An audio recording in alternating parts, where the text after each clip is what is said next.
I know. Always.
Hey, welcome everybody. It is 7 o'clock. Time for Sci-Fi Distilled. Welcome back, Mary Beth, and welcome back, Brian and Dave. Long time no see. Yeah. Right. So tonight we're continuing on the Galileo push. We're talk about the Galileo 7 episode, but before we get into that, we are going to have some news, I believe. We got news.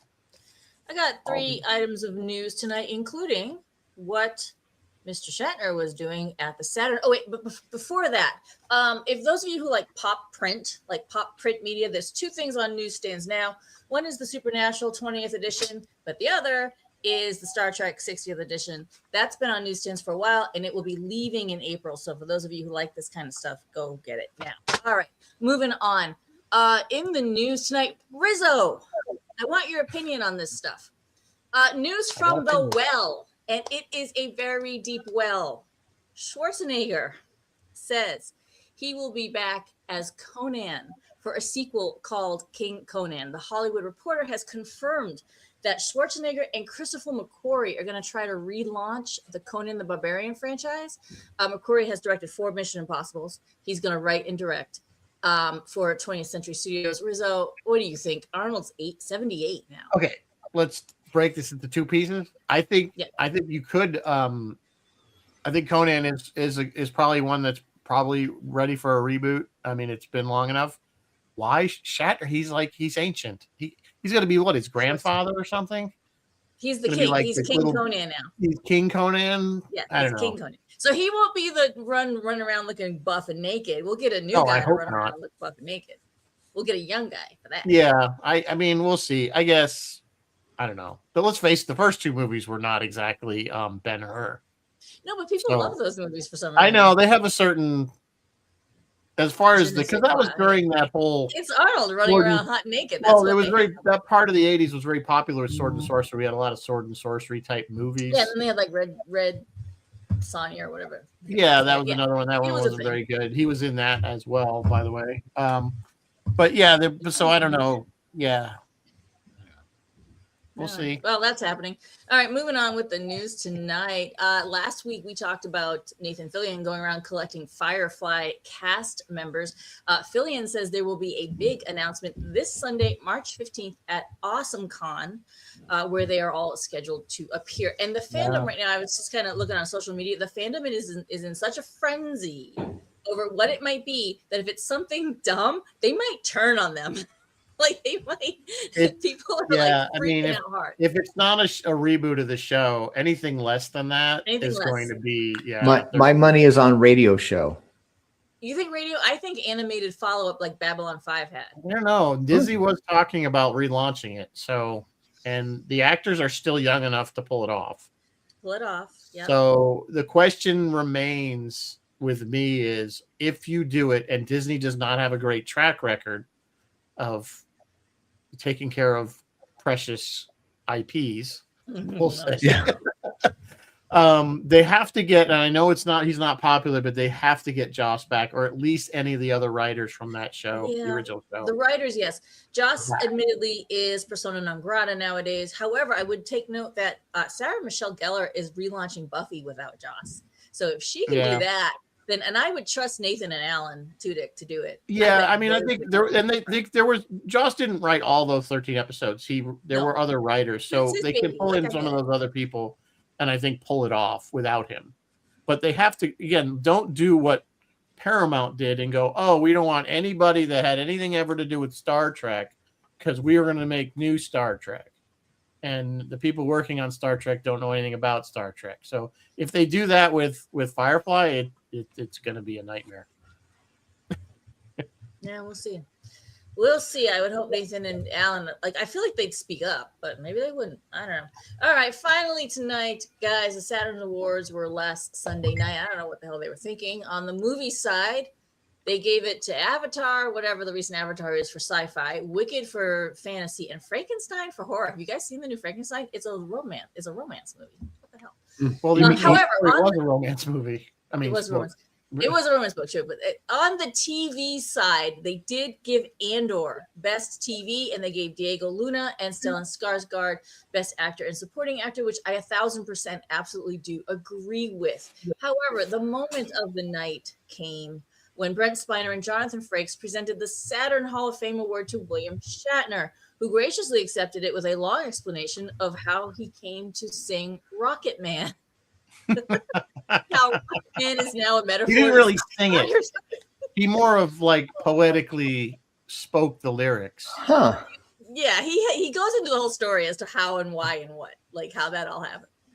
But and he's like, I just didn't get on the cruise. Not one of his shining moments was that. Well, he's got really interesting because I just edited the latest Treksperts video, and Darren was on the Trek cruise, interviewed with William Shatner. He sang Rocket Man on the cruise.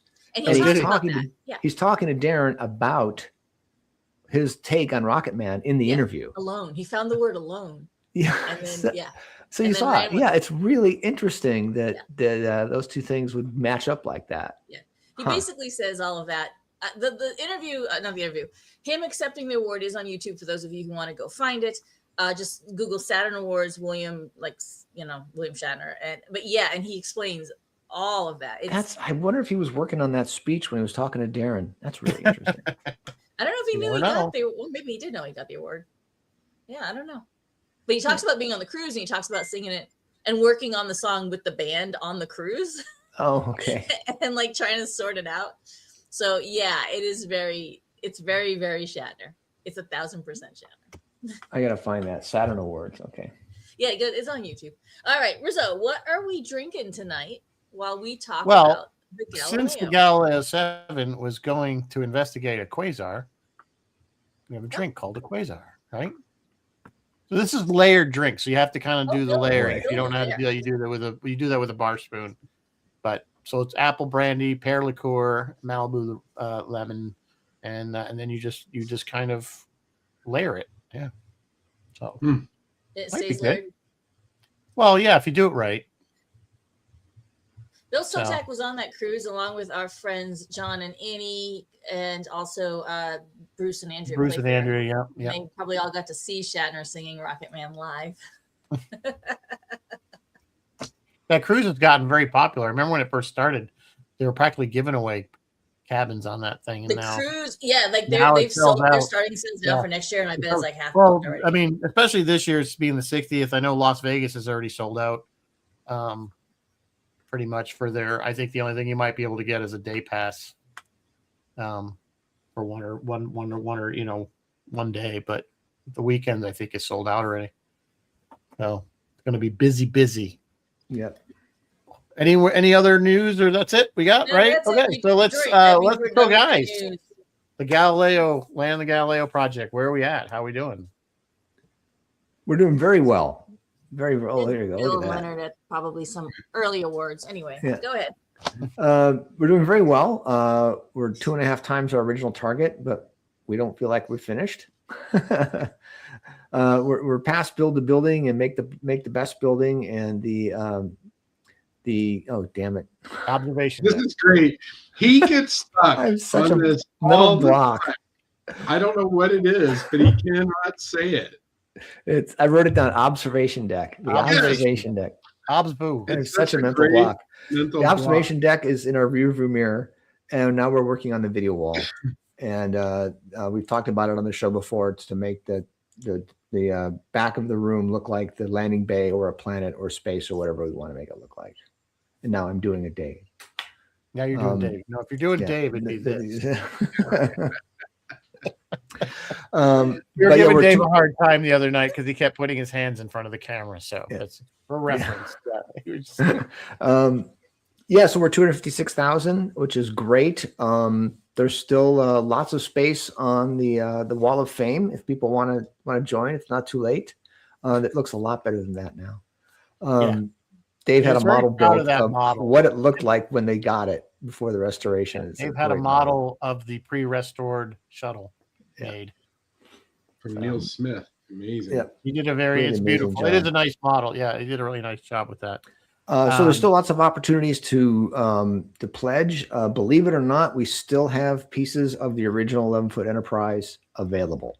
Wow. Okay. Yeah. So we've got a original Enterprise on a plaque paired with a piece of the Galileo together. So that is still available, and just pieces of the Galileo were also available for much less. You just need a piece of the Galileo, but we're running out of those. I think there's 4 each left, and that's going to be it because somebody buy a finite number of pieces. Yeah, somebody buy them so that I don't buy them, please. Yeah, it occurs to me that sometimes Dave, Mr. Shatner auctions stuff off at the Admiral's dinner. Perhaps he'd be willing to auction a few things off for you guys. We could do that again. Yeah. We sold a piece of the Galileo at that auction for double what it costs on our website. Just so you know, the prices, that's the price index in an auction for that. Dave, why don't you tell them about Sunday?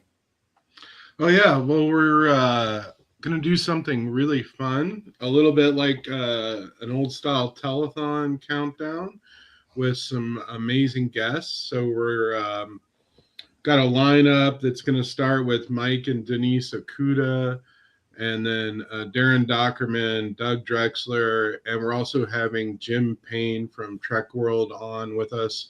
And we're going to be on from 10 a.m. Sunday morning and through the noon end of the Kickstarter and probably a little after to celebrate. So yeah, we're really excited to do a whole. And that's all East Coast. That's all East Coast time. Sorry, California. Right. And right here on the Sci-Fi Distilled channel. That's right. Yeah, and much thanks to Mike for facilitating and his technical abilities to make it happen. Yeah, we appreciate it. Yeah. Right here on Sci-Fi Distilled, we're going to do an old-fashioned telethon. Yep. Yeah. No Jerry Lewis, unfortunately, though. Nope. Just us chickens. Yeah, but we're excited with all the guests and to celebrate. And I have no idea where we're going to be that day. I'm excited to see what happens. Yeah. You know? Yep. Yeah. We are counting down to Sunday. Yeah. So it's been a great response. We still need everyone's help.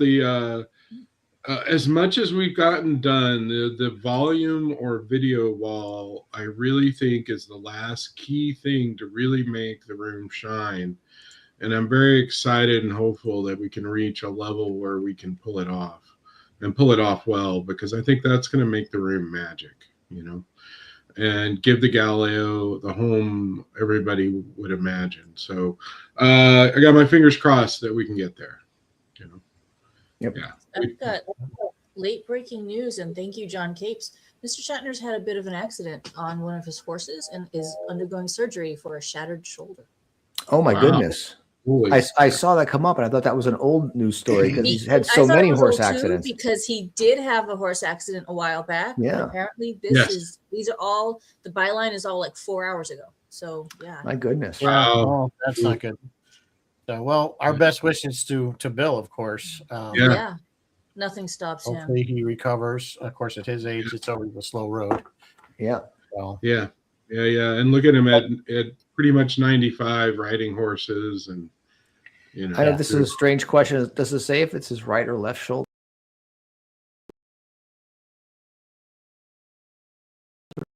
Right. Did he It is sign his his name? right shoulder. Oh, goody. Well, that's going to make it for interesting. So now his signature just went up Oh, in wait, hang on. value. This may actually wait. Stop. Wait, hang on.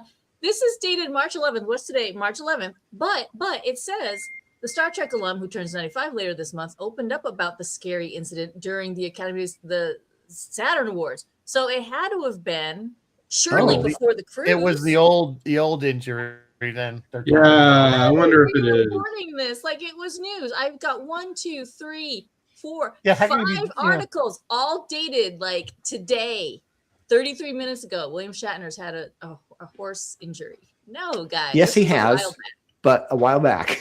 Yeah. So this is that same injury he had, like maybe like 2 years ago. Same injury. Yeah. You gotta love Facebook like 4 hours ago. That's the internet for you. He was talking about it at the Saturn Awards. He went on the cruise. Yeah, that was just like last night or the night before, right? The Saturn thing was a Sunday night. Saturn Awards were Sunday, yeah. Yeah, so crazy. Wow, crazy. we just went through a lot in a few moments. You just gave me a heart attack there, John Capes. Right. So okay. So any other comments on the Kickstarter? I mean, we can obviously circle back where we didn't, but I just want to make sure that we covered everything for the moment. Yeah. No, it's going well. People have asked about the Shatner stuff that we had lined up, the dinner and the photo op, but that's all sold out. You had to get in early. Yep, and some lucky people are going to have an amazing dinner. Yeah. I do want to say for people who can't attend the event or want to be a supporter, I really am a believer in the $500 level Wall of Fame. What are we calling it? Is that what we're calling it? The Wall of Fame. Yes. Yeah, I mean, you're going to get your name permanently on the wall in the Galileo's home. And you're getting this great package with your own replica of the plaque and with your name on it, with all the items that we've produced custom for this. And that's enshrined forever. And it's also very helpful to us getting to our goals. I think it's a great one for people to choose and something you keep forever. And whenever you go to the tour, you can find your name right there. And if you're going to be there in June, you'll have the hat, you'll have the T-shirt, you'll have the glasses, you have that stuff, the pin that you can wear and show off in June. Yeah. So yeah, it's exciting. Yeah, I would recommend. Yeah, you get a lot. You get a lot for that. It's a lot of money, but it's also you get a lot for that $500. Yeah, and the permanent and your own plaque for your own office to have is it's a good package. I like it. Yeah. I do. Cool. We should do that one too, Brian. I don't think we've done that one yet for you and me. We should get on the Wall of Fame. What were we get ourselves on the Wall of Fame? Are you guys at the bottom now? We're so busy with everyone. It's been so late. Yeah, that was the other thing. You get your name on the Wall of Fame in the order in which you pledge. So earlier you pledge, the higher up you are. I should be somewhere in there, middle. I think. Sorry. Yeah. Anyway, that was my plug for that, which I love that particular tier. Yeah. So yeah, once again, just remember we'll be on 10 o'clock Sunday Eastern time, and you can watch the really cool marathon of people more interesting than us. Yep, actual people who worked on actual Star Trek, not us fake people who work on fake Star Trek. Exactly. We just play it on TV, sort of. No, we don't. Actually, they do. They play it on. All right. So Galileo 7, this was season 1. This was the first time we saw the shuttle, I believe. I've lost audio. Yeah. So you lost audio? Can anybody else hear me? Yeah, we hear you. Just Dave. This happens to Dave. Okay, Dave's getting old. Things are weird. I'm moving, and I can see you all moving on our stream, but when I pop over to Facebook, I'm not moving. So I don't know what's happening. Yeah, I don't know what's going on. Frozen. Anyway, so this was the first episode we saw the actual Galileo, and actually it's interesting because they used all the shots for the model that they used for this episode is the same one they used for all the other episodes that had the shuttle in it. so they never really? reshot. They never reshot the anything. model. They just did it. They just reused the. There's Dave. Now you guys have swapped positions on my screen. Yeah. Anyway, so that was an interesting fact that I wasn't aware of. They just once they did the miniature shots, they just reused it for the rest of the series. And it was also in Metamorphosis. Let This Be Our Last Battlefield, I think, and Way to Eden. Let This Be Your Last Battlefield. Really? That's what it said on the interwebs. I had read that somewhere. Did they one of if you count the doors to the landing bay opening and you seeing the Galileo in the distance, it was also in then Journey to Babel would count. Journey to Babel and the Amoeba one. Definitely was in the Immunity Syndrome. Absolutely was in that one. Yeah, so if you count those, it's been in a few more. Doomsday Machine. Although that was probably the Columbus. Which one did Decker die in? Well, that's the confusing part because spoiler alert, at the end of Galileo 7, the Galileo is destroyed. Right. Yeah. So the other Galileos, but the only one I think they put Galileo 2 on was Journey to Babel, not Journey to Babel, Way to Eden. Way to Eden. I think they finally put the Galileo 2 on it. Yeah. Which is one of the other few that they actually show the big model art, the one that we're working on. So actually, people walking in and out of or climbing on the model, there's only in 3 episodes, which is considering how big it was and how much they had to store it. You thought they would have used it a little bit more, but nobody told the writers. It's funny rewatching this episode, and I've seen it I don't know how many times, and I kind of applied my nitpicky meter to it, what I do with current modern Star Trek, and I was kind of like, well, there's a lot to nitpick in this one if you really want to get. Because my one of my first questions is, why are they sending the shuttlecraft out when clearly the Enterprise itself could have gone to this planet or into the quasar and done Murasaki effect? Yeah. Why send this little shuttle in there when clearly the Enterprise was only affected by interference, but the ship itself. So apparently you don't understand the effect that large metal objects have on the Murasaki effect, that it would change the readings. They had to spend a small metal object into that effect. Distorted everything. Well, apparently that would have completely screwed up the readings. If you're going to get that nitpicky, you should ask questions like, why no seatbelts? Yeah. Why did it take 6 people to go? Why did the chairs rock? Yeah. Well, the chairs were the cool chairs. Those chairs were made for that. Herself forward on her knees. From what I believe James told me, those chairs were not found items. Those were created for that set. He has one though, doesn't he? He has one. He does. He has one. He has a rocking chair. I have mistakenly sat in it before. You can't sit in it because it has to be bolted to the ground. Yeah, it has to be bolted because it rocks. Yeah. Otherwise, it just falls over. Yeah. So I mean, there's a lot of stuff that didn't really make sense. Like, why was McCoy there? Like, what? Why send the doctor? Why, and the one thing I noticed, the one thing I did notice watching this was Scotty was the chill guy. He was like, he was like totally calm through the whole thing. He was just like, he's sitting there. Maybe he should have. He's doing his draining his phaser deal.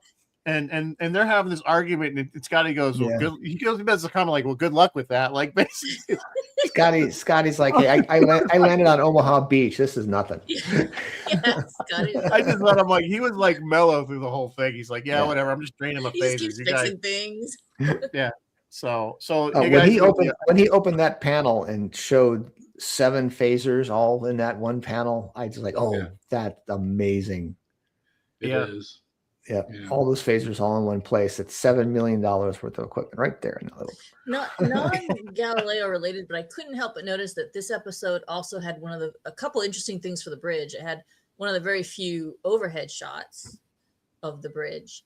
And then earlier there's a scene where Kirk's pacing the perimeter of the bridge, and you actually get to see like what's past. It's one of the few episodes they use the 360 spots. bridge. Yeah. Wow. Yeah. Because they really, if you notice, it looked good.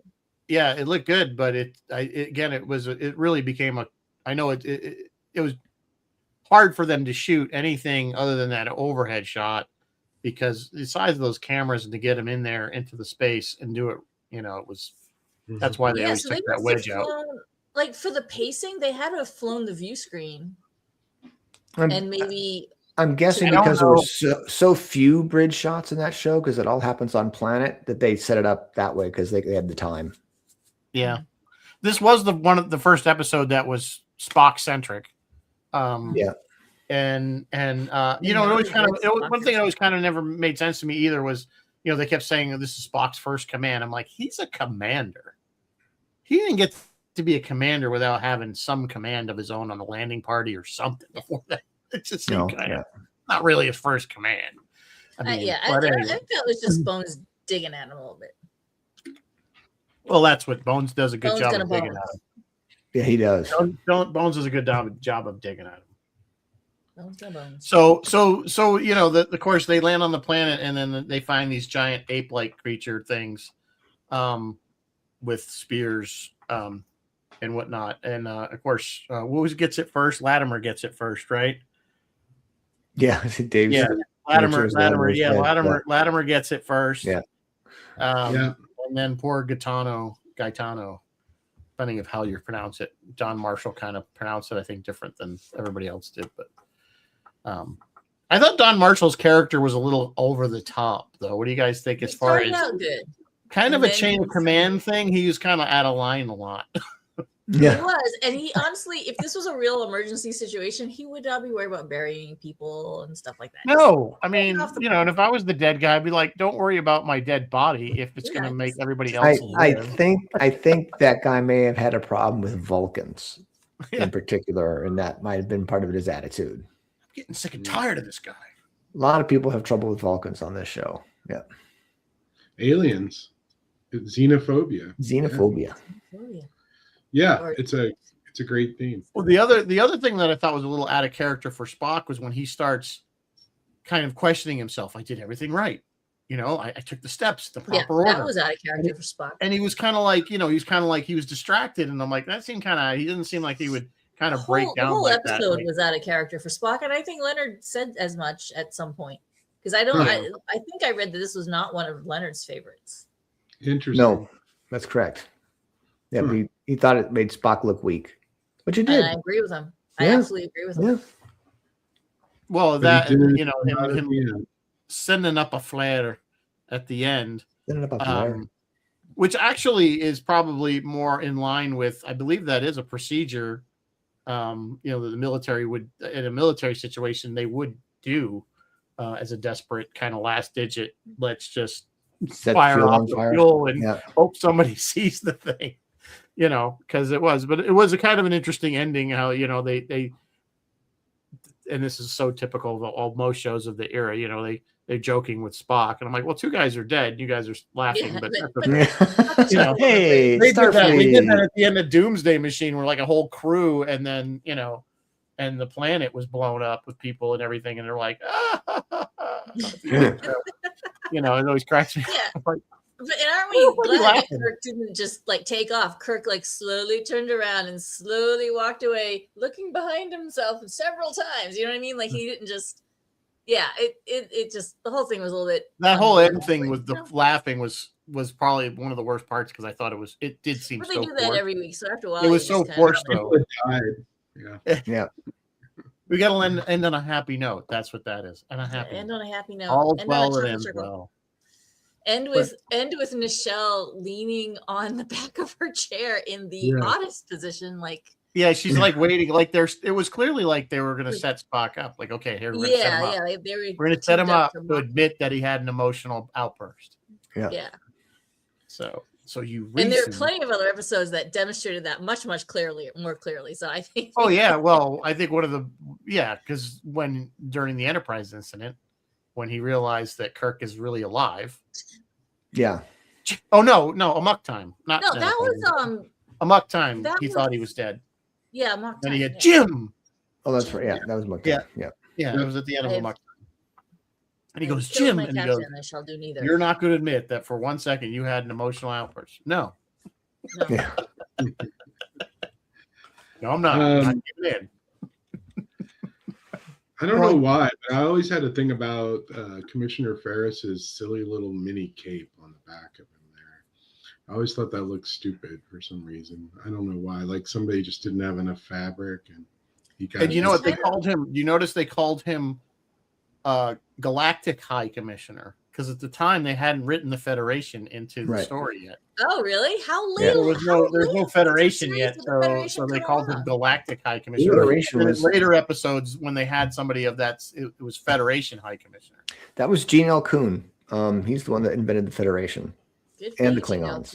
So that was much later. Yeah, much later. Yeah, that whole character, Mini-Cape and all, his sole function was just to come up to the bridge and be like, yes, 2 hours. exactly. They've done that before. There was like, a, with Ambassador during A Taste of Armageddon.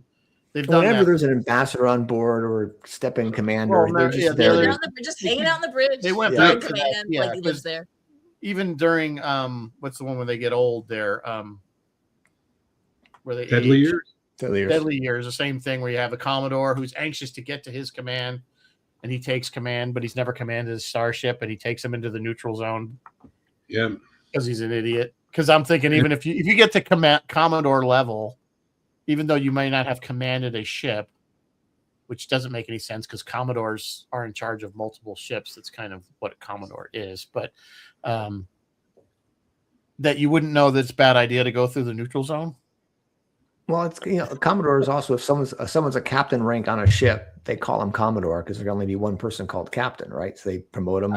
I don't know, but again, I don't know. Protocol generally is somebody has Commodore level. They are captain level, but they are in charge of multiple ships. So it's almost like sub admiral. Usually, Commodore has several ships under their command. I mean, at least in the Navy, I assume. But it could be in Starfleet. It could be just a rank level, and don't mean right. You could be appointed Commodore too without having any starship experience. Well, clearly that was the case because he seemed like a bureaucrat. Yeah. Clearly that was the case because. Yeah. So they've gone to that kind of thing where you have this kind of, ambassador or somebody kind of annoying Kirk into doing something or trying to get him to do something he doesn't want to do. Yeah. But I think, getting back to the Galileo and the show, I think this episode, among most of more than any of the other ones that have the shuttle in it, kind of what Doug was saying, well, it was really Mike Okuda had said that the purpose of the shuttle is to get our characters into trouble. Yeah. It's a vehicle for getting them into trouble. And I think that's a really good analogy or at least explanation that, that's really because it did fit when I was saying, why did they send the shuttlecraft into this quasar instead of just taking the big ship? Didn't make any sense because that was the story. It was to get these guys into trouble. Right. So we had to put them on a shuttlecraft. That damn transporter was so much trouble for the writers because, just beam them up. Beam well, up. It made things too easy in a lot of ways. Too easy. Yeah. Because it's like, we'll just beat them out. We'll just beat them out. Now say hi to everyone in the chat. Thank you guys for joining. Bill Sotak is asking, what is space normal speed? And I too would like to know what is. Not is it like 1/4 impulse? It's got to be speed of light, right? Anything under speed of light. Space normal speed's under speed of light, not speed of light.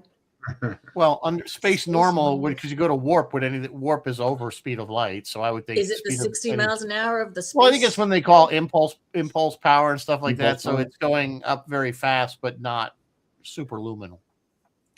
But not impulse power. Impulse power is the slowest. Well, impulse is everything below warp. So warp is once you go. You can go near the speed of light on impulse.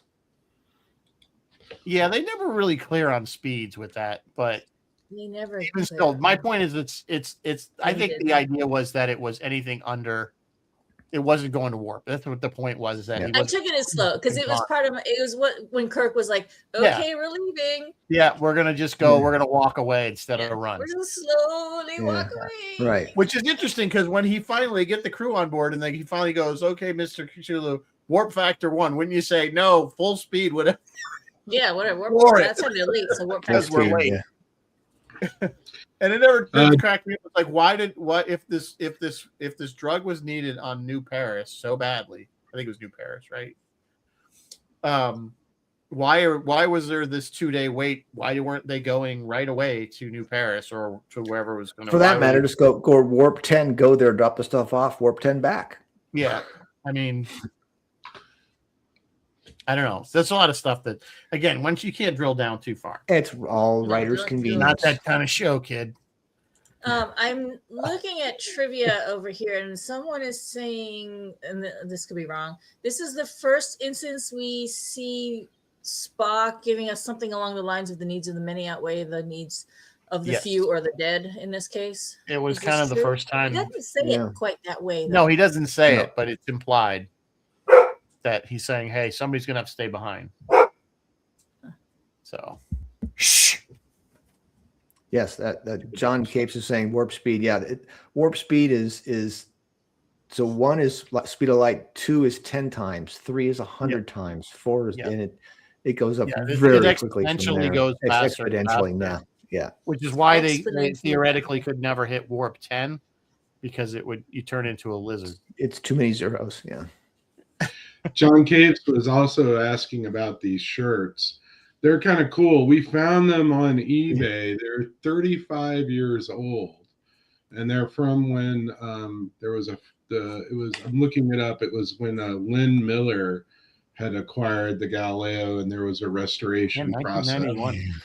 Ohio 91, yeah. And Brian and I snagged them off of eBay. They're wonderful, yeah, and old, yeah. Kind of fun. They smell like mothballs. Perfume. Yours. Strangely enough. Okay. Mine smells fine, Brian. This is fine. Mine was perfumey. I washed it as soon as I got it because it's like, oh, this was in a woman's closet. That's great. Yeah, these are vintage. Was it the same seller that had both of them, or were they just happen to have two different people had them? They were two different sellers. They'd probably been sitting on there forever because no one was thinking about it until I spotted one and alerted Brian, and then we were able to score them. It was fun. But yeah, these are old. Cool. Part of the Galileo's gypsy history. Yeah, and it does have quite the history of where it. We talked about that in the other show. How it originally was, built by AMT because they got the deal to make the models. So they said, we'll build this thing for you. You give us the license for the models.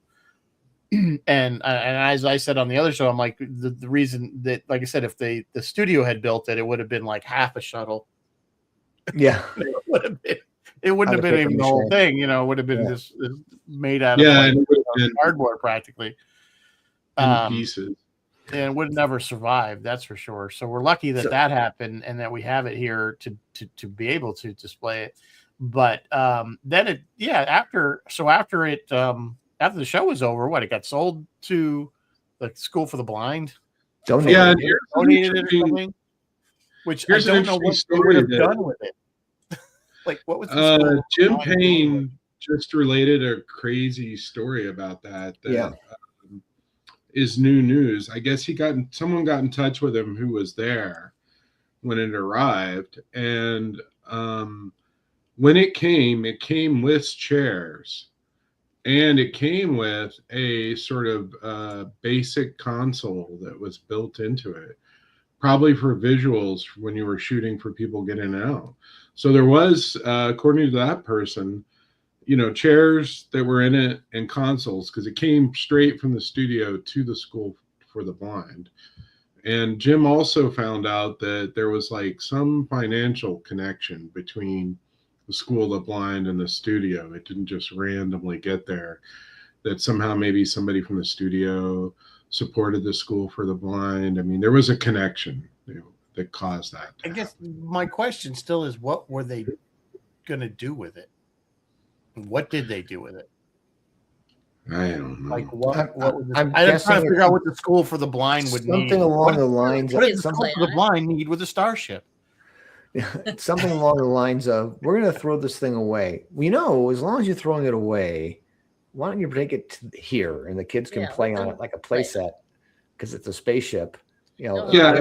Not all kids there were blind completely. There was kids there who were legally blind as well. Right. No, I know. I'm sure there were. Yeah. It does seem like an odd place for it to land. No pun intended. It was. And I guess he uncovered there was a connection between the studio and the school.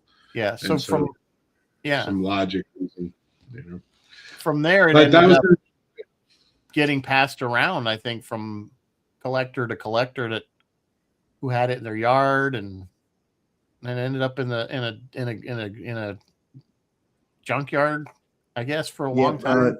This is a RV park. This is a great teaser for Sunday because Jim from Trek World is an expert on locations and dates on the shuttle, and we'll have him go over it when he's here, when he's with us on Sunday. Yeah. Yeah, it'll be got lost for a while because then somebody finally found it on Google Earth. That's what I heard. Yeah. So it must have gone into obscurity for a while. He's probably got the most complete history of everywhere it's been, and it's been more places than people thought. And he's going to make a documentary, and he's going to end it with our christening. So it's a perfect marriage. Oh, nice. Yeah. Yeah. Very exciting. Cool. Yeah. All sorts of crazy information. This thing has been all over, man. You know, but I loved its feature on this episode. I remember as a kid just being like drawn in by all the detail of the shuttle. Well, you get to see the inside. And here's the thing. I think, is it fair to say that this is the episode that caused most viewers to think that you could climb in this thing and the inside would look like it did on the the show. And I think people are going to come to see us thinking that. That's probably the inside is a completely different set. Yeah, we get that question so much. Is it going to have the interior? Is it going to have the interior? Is it going to have the interior? And like they were saying, it had the only interior it had was just enough so when the doors open, you could see what looked like maybe a chair and the console, and that's it. That's what it. Yeah. It didn't have, because you couldn't even stand up in the thing. You know what I'm saying? And you see Spock, who's, I don't know how tall was Leonard. He was over 6 feet, and he's standing up at the thing, walking around. So it's clearly not the same thing. And it's like, I love that it has the back room that opens up, and there's like another storage area, and I don't know where the engine ever supposed to be. Yeah, it has 2 rooms, and there's other stuff. It has like space back there. Yeah, there's all kinds of room in there. So, do you guys think he's like Bones, Boma, and they come trotting in from the back room like they did. That's where the loo is. The bathroom. Yeah, exactly. Yeah, John, it's a TARDIS. It is. Bill wants to know what we did with the old shuttle. I think it got dumped, Bill. I don't know. What's that? The kids' shuttle that we used to have. Oh yeah, somebody that I think James got rid of it because it was falling apart and it was becoming a hazard. It didn't like being outside. It wasn't really imagine that. It wasn't built for being outside. That was from a science museum down in New Jersey, I think it was, or something. Yeah, that was. Got that from? Yeah, it was. Yeah, it served its purpose for when it was there, but and people liked it. Like I always saw people hanging out in it or on it. Did. Yeah. Yeah, it was cool. It made noises. You push buttons and it would make different sounds and stuff. Yeah. Yeah. It was cool to play on. Do you guys think we should make some fake boulders for the Galileo scene, and then it could come running toward the guests as they get the tour? I think we've had some volunteers to dress up as the gorilla guys. The big furry suit. Yeah. Yeah, and have somebody get speared. It would be kind of cool to just maybe leaning in the corner, those big spears. We make a couple of those big spears. Yeah. Just have those leaning in the corner. So I did like in this scene that, in Scotty, they're gonna because they're beating on the hull and with rocks, and Scotty goes, we're going to electrocute the hull. And he just pulls off this little thing, and there's a car battery. Car battery. He just takes the I right. love those black gloves he has on. Those big rubber just have to have those. Looks like something from a picture show. I never noticed it, but what he uses is a fireman's hose spanner. What he uses to arc the battery. Really? I actually have one because I was a fireman. And I used to keep one in my turnout boat. And I just realized, I said the other day, I just realized I've had a Scotty tool for decades and I never knew. But yeah, it's a very unique shaped thing, and it's meant for tightening, and you usually have 2 of them so you can break the screw connection on fire hoses. Wait. So you weren't kidding? You have the actual tool, the same one? Yeah, I have one, yeah. There's still a thing. Is it within range? It's in the garage. It'd take me 5 minutes to go get it. Bring it Sunday. Bring it on Sunday. Yeah, I'll bring it Sunday. Yeah, bring it Sunday. You're talking about the episode. I have a picture. Hang on, I have a picture of it. Hang on. Talk amongst yourselves. Coffee talk, and I have a picture I can call up. Scotty should have said, "I'm going to Captain Nemo their ass." You guys get that reference? Captain Nemo in 20,000 Leagues electrocuted the natives and the squid. Yep, same thing. Electrified hull. All right, this is what it looks like. And that is the exact really? thing. Geez, that looks like a Klingon. So the bottom part, bottom part is what hooks on the knobs of the hose of the coupling. So usually you have two of them. So you do this to tighten or and then the other thing is just a pry tool. So and that's what he used. That's what he used. You connect the hose to the fire hydrant with that? No, to any like hose to hose. Yeah, you could use the hydrant, but on the coupling of the hoses, there's like these little pins that hook thing on the bottom locks into. Okay. I mean, this is a great found object moment. I wonder if they planned that or if they just like yanked it out of a fire hose station. It might have been, who knows? It might have been like in the fire, they have the thing with the fire hoses. Yeah. Yeah. I'm thinking standpipe system might have been in there and somebody thought this looks kind of cool. Yeah. I was surprised that nobody really knew this. I thought I was being like, oh, this is everybody. You guys know all this stuff. What this stuff. No, I thought it was just a wrench. I assume no, it's not. It's that. Look at it again. It's that. It looked like a wrench. But anyway, it was just funny because he had this little box, and then he goes and puts it all back together. Got to save some fuel to ignite the engines that don't run on fuel, but.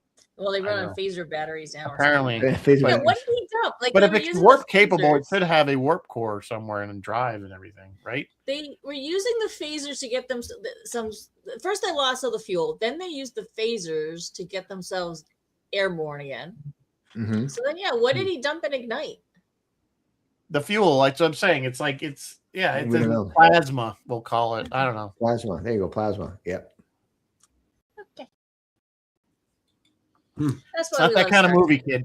They kind of yada some of the details. Yeah. I mean, can you get to warp speed without lithium crystals? I thought the lithium. I don't know, but I mean, it has nacelles, therefore we would suspect it's a warp capable ship. They just wanted to get up so they could call for help.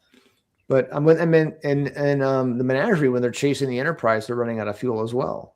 They had to drift at the end. It is a mechanism for getting characters into trouble. Yes. It's really not a very reliable form of transportation. No, it's not. Because even in Menagerie, they ran out of fuel. And then what happened with it was the entity in Metamorphosis that grabbed them. So it wasn't really the shuttle's fault. Yeah, it kind of landed them. It downed them.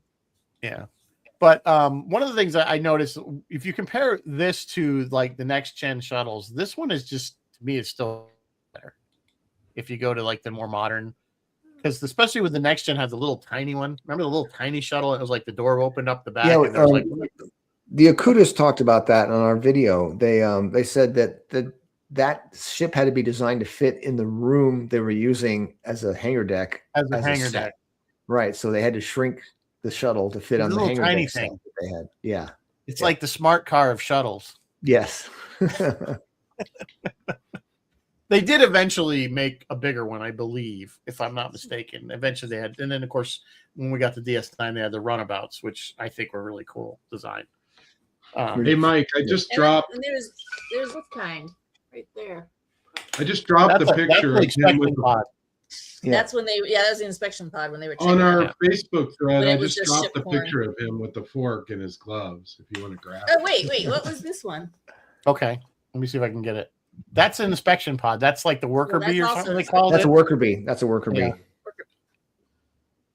Let me see, Dave. I dropped it in our group. Yeah, I know. I'm looking. I got it. Yeah, so there you can see it. It's not really good that angles, but let me see if I can. Yeah, look at that. It's smaller than I thought. Let me see if I can share with the group. Hold on. Yeah, I was going to say. You showed the picture, and I thought it was the size of a bat lev. It's not. It looks like a wrench. No, it's about the size of a wrench. Yeah.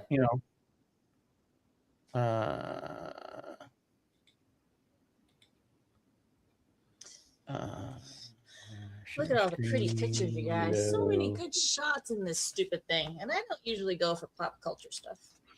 Oh, I can't do it. Let me separate. You don't? But you like Star Trek? Wait. Yeah, I like it, but I don't fangirl over it. There we go. I mean, Okay, most of these so pictures there it are is. stuff you've seen before. There he is. It's not a great But photo. see how it looks like a wrench? It does look does, like a but wrench, if you but look it's at got that- it, so the picture that I showed you is 90 degrees to where how he's holding it. Yeah, there's a little tuning fork on the end there. that Okay, you yeah. can- go you know, downstairs, yeah, find yeah. it, and So show us if all you- on yeah. Sunday. Yeah, Yeah. but it is. That's it. I'm telling you because he does eventually turn it sideways, and you can really tell. So Huh. Yeah, I'm trying to see if I get a sideways shot from Trek Core, but I really yeah, We'd have yeah, to we get can do one. that. Save that for Sunday. We got to there have it him is come on out the for something. floor. Yeah. Oh yeah, there it is on the floor, and you can see it. Yeah. So, Rizzo, are Okay. you donating this artifact to James? To No, Put it on the wall. that's Mine. why. You can- the thing is, That's go why. on. You just Google just go down to the fireman fire station. hose wrench, and you'll see like a million different ones. That one's probably more vintage because it's probably at least from the 70s. The one that I have. It's Ticonderoga. I'm sure if we go to the fire station, they'll have They it. probably Right. have them. They're still using them. They're still a thing. Yeah. This is not. I This is dropped- not an old tool. It's still current. I dropped you one that's a better look at it on the floor. When he sets it on the floor, you can see it better. All right. That's all I got.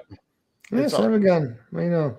He doesn't believe This is he had fun to go stuff. research. Now, this, Mary Beth, is where we live. This kind of crazy. You know, I Yeah, know where that's you a good. guys That's live. you can kind of Yeah. tell that that's what it is. this is exciting.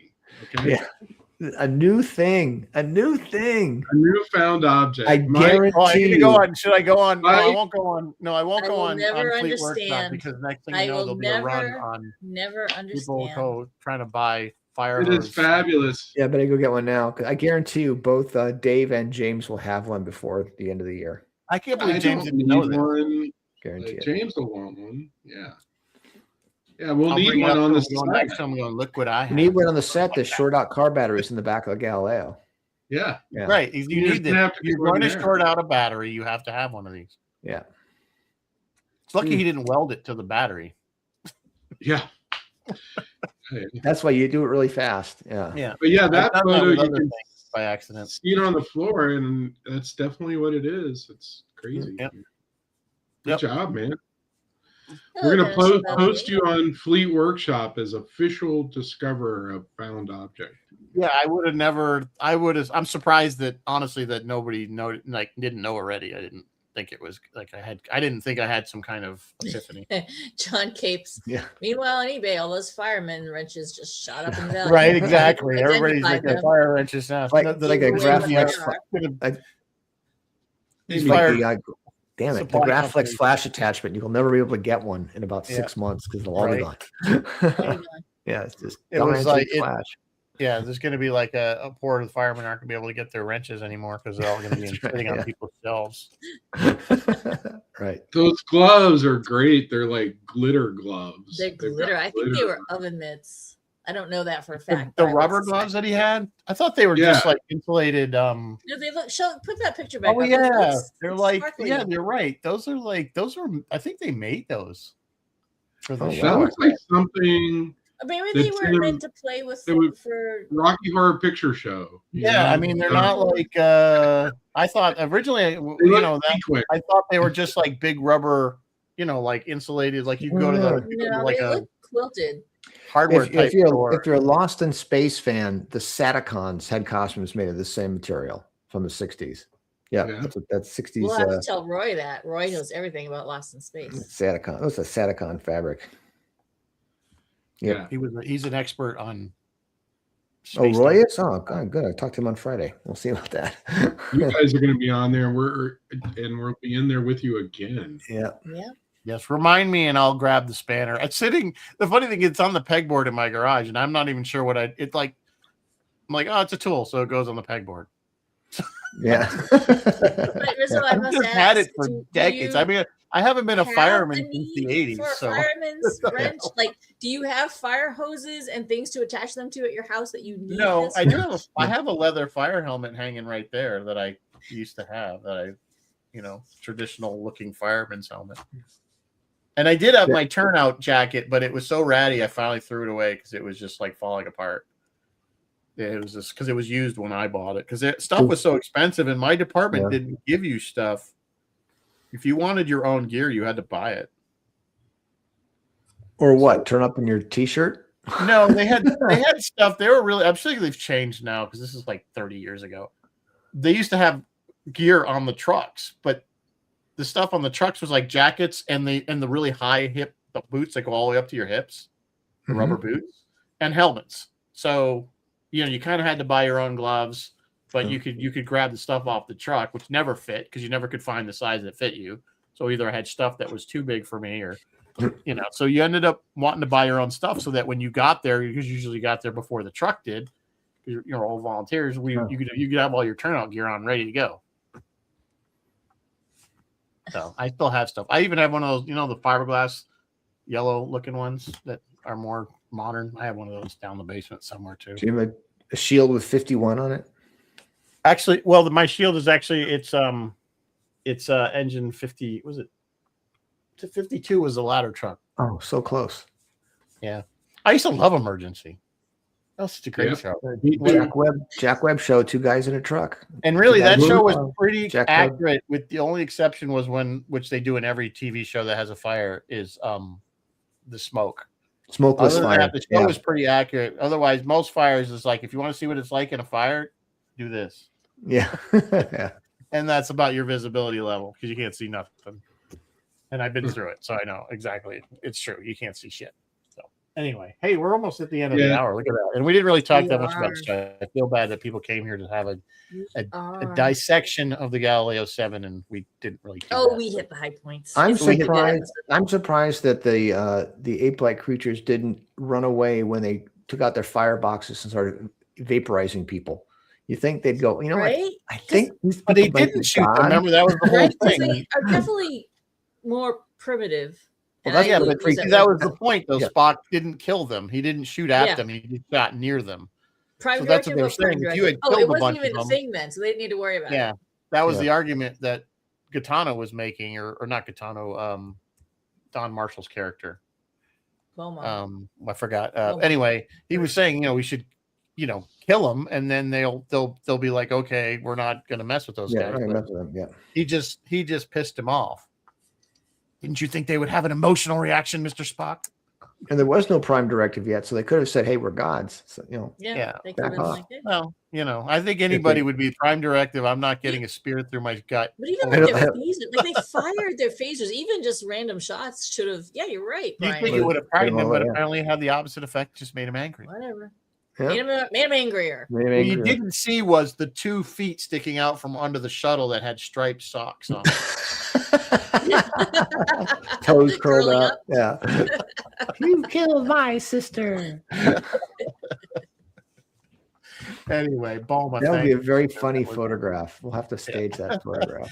Let's stage that one. That'd be funny. Yeah. All right. Anyway, we are at the end of the hour. Thanks, guys. Any last?